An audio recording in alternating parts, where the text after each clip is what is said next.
सोचेको थिएँ ब्लग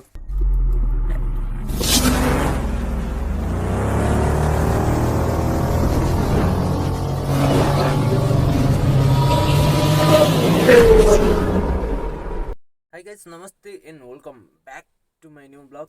मलाई लाग्छ तपाईँहरू सबैजना सन्चै हुनुहुन्छ होला। म पनि एकदम धेरै सन्चै छु। अनि आफ्टर लङ टाइम पछाडि चाहिँ म भ्लगमा आउँदैछु।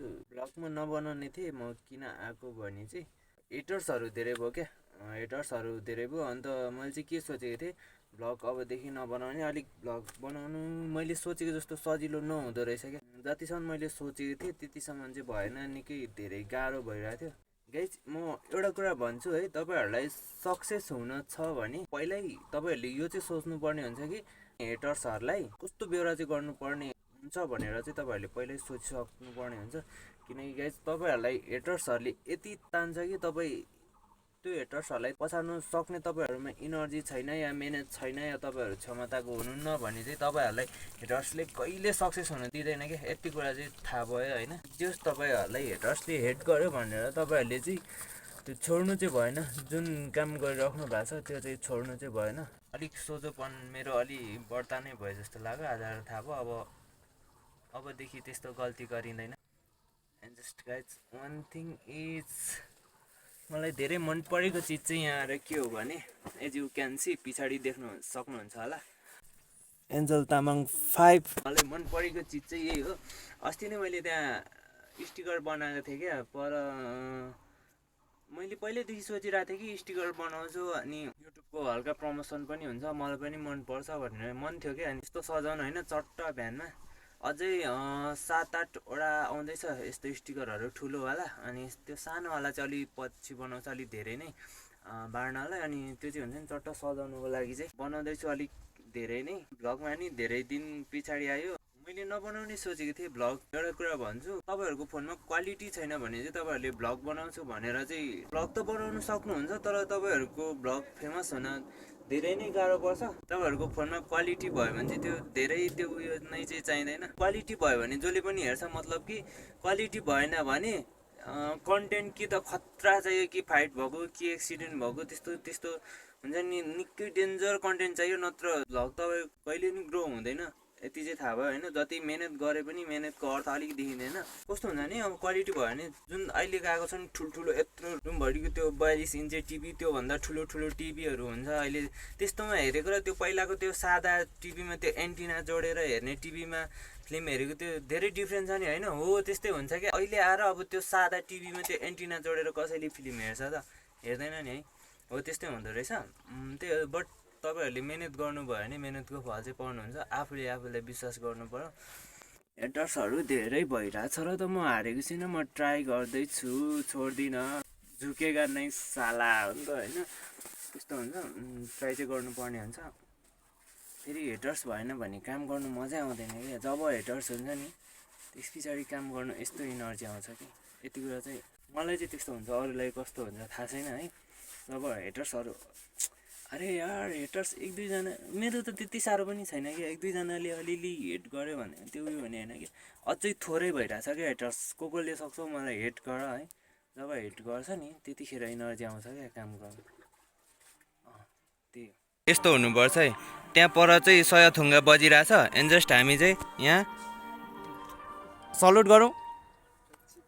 खोइ सुती सोल्टीको आएन त, सल्युट आएन त। हामी चाहिँ यहाँनिर चट्ट डिसिप्लिन भनेको यस्तो हुनुपर्छ। गाइस सयथुङ्गा बजेपछि लाइनमा बस्नु पर्यो। हो लाइनमा बस्ने, लाइन मिलाएर ल। राइट गाइस, अहिले चाहिँ हामी ड्युटीमा छौँ एन्ड यता हाम्रो दाइ हुनुहुन्छ आफ्टर लङ टाइम पछाडि। दाइ ठिक छ नि होइन? अल गुड है। एन्ड अलराइट गाइज, अहिले चाहिँ हामी छौँ कोरियामा। नेपालको कोरियामा भनेको नि, फेरि उताको कोरियामा भनेको यो त फेरि कोरिया गएछ, यसले पैसा कमाउने भयो, अब आइफोन किन्ने भयो अब भन्ने खालको त्यो खालको होइन नि। फेरि हामी नेपालको कोरियामा छौँ। As you can C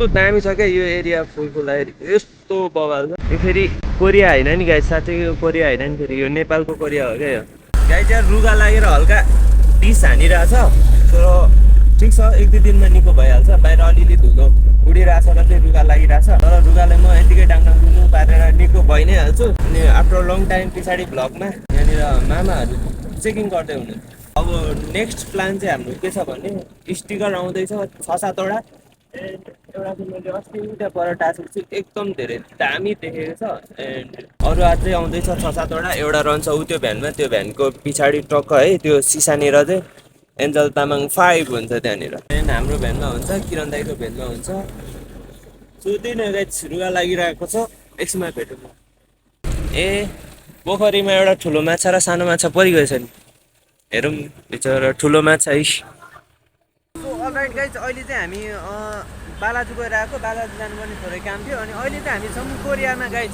as you can see कोरियामा है कोरियाको फुलहरू हेरौँ हजुर भिडियो बनाइदिने हामी चाहिँ यहाँ फोटो खिच्नु बसेको उता दाइ पनि फोटो खिच्नु बस्नु भएको छ भिडियो कस्तो बनाइदिने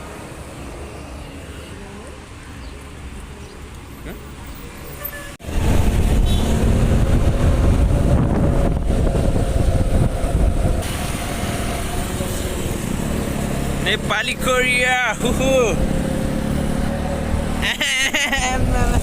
क्या हालिदिएको छ अनि कारले बजायो यार टिटिट बजायो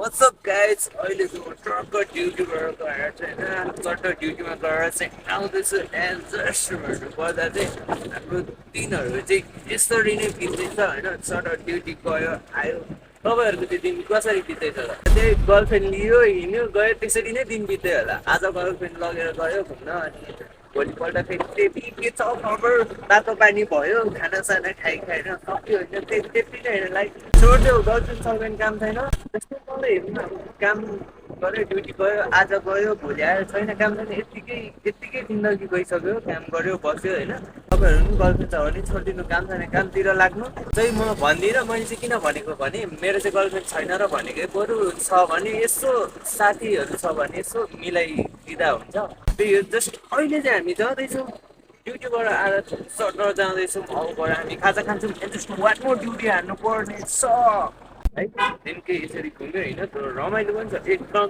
मेरो ड्युटी ब्युटिफुल एन्ड पर्फेक्ट छ मलाई मजा आउँछ काठमाडौँ भ्यालीभित्र घुम्दै पहिला सुरुमा मलाई काठमाडौँ आउँदा केही पनि थाहा थिएन क्या अब एक ठाउँमा बस्यो जेलमा बसेको जस्तो म हराउँथेँ क्या आफ्नै एरियामा यहाँदेखि पढ्तिर गयो भने हराउने कहाँदेखि कहाँ पुग्यो थाहा नहुने एन्ड जस्ट अहिले त मलाई काठमाडौँको सबै कुना थाहा छ जस्ट पछि मैले भविष्यमा केही गर्न चाहेँ भने मलाई सजिलो हुन्छ मलाई काठमाडौँमा कसैले ठप्न सक्दैन गाह्रो पर्छ त्यहाँ चाहिँ हुन्छ नि अहिले चाहिँ म गाडीमा काम गरिरहेको छु स्टार लाइसेन्स आयो मैले गाडीहरू चलाउनु पर्ने अहिले चाहिँ म पछाडि बसेर भ्लग बनाइरहेको छु एन्ड जस्ट अब म अगाडि जान्छु पछाडि as you can see Angel Tamang 5 I like this दाइ अगाडि ड्राइभिङ गर्दै हुनुहुन्छ अब म अगाडि जान्छु मेरो म्युजिक सुन्ने पालो भयो एन्ड जस्ट अब चाहिँ हामीले दामी गीतहरू सुन्नुपर्ने हुन्छ अगाडि गएर अनि चिल हान्नुपर्ने हुन्छ सर्ट डाउन गर्छु यहाँबाट खुट्टा नागेर यसरी सर्ट जस्ट हाम्रो यहाँ दाइ ड्राइभिङ गर्दै हुनुहुन्छ के छ दाइ भोला हान्दै हो भोला रस कसरी चलाउँछ अरे दाइ अस्ति हामीले के भनेर ए जाम पर्यो भने चाहिँ के गर्छौँ भने टक्क जाममा बसेर त्यो भोलाको रस चाहिँ मजाले हामी त्यो कसरी हेर्दै ए भोलाको रस चाहिँ हामी मजाले जाम पर्यो भने चाहिँ भोलाको रस चुस्दै बस्छ हामी चाहिँ जाम पर्यो भने त्यसरी हामी इन्जोय गर्छौँ जाम पर्यो भने त्यतिकै बस्नु त भएन भोलाको रस मजाले चुसेर त्यो भोलालाई सुकाउनु पर्यो हाम्रो यहाँ म्युजिक सिस्टम छ हामी म्युजिक सुन्छौँ अब नेक्स्ट भ्लगमा भेट्नुको अगाडि त एकैचोटि धेरै बोल्नु नि आउँदैन अलिकति सोचेर बोल्नु पर्ने हुन्छ त्यही भएर म भ्लग बनाउन अलिक जान्दिनँ कि म सिक्दैछु एन्ड जस्ट अब चाहिँ म दिनकै बनाउँछु त्यस पछाडि त जान्ने हुन्छु होला दिनकै बनाउने अब ठोक्ने हो हान्ने हो बद्री मिस्टरले भन्दै नि के पो खान्छु भन्दै हो अन्तर्राष्ट्रिय खान्छु कि के पो भन्दै दाइ ए मार्केट खान्छु भन्दै नि त्यस्तै अब मार्केट खानुपर्ने भएको छ अब दिनकै भ्लगहरू बनाउनु पर्ने भएको छ त्यही नै हो दिनकै भ्लग हेर्नलाई रेडी हुनु होला त्यही हो गाइस सी यू देयर या बाइ बाइ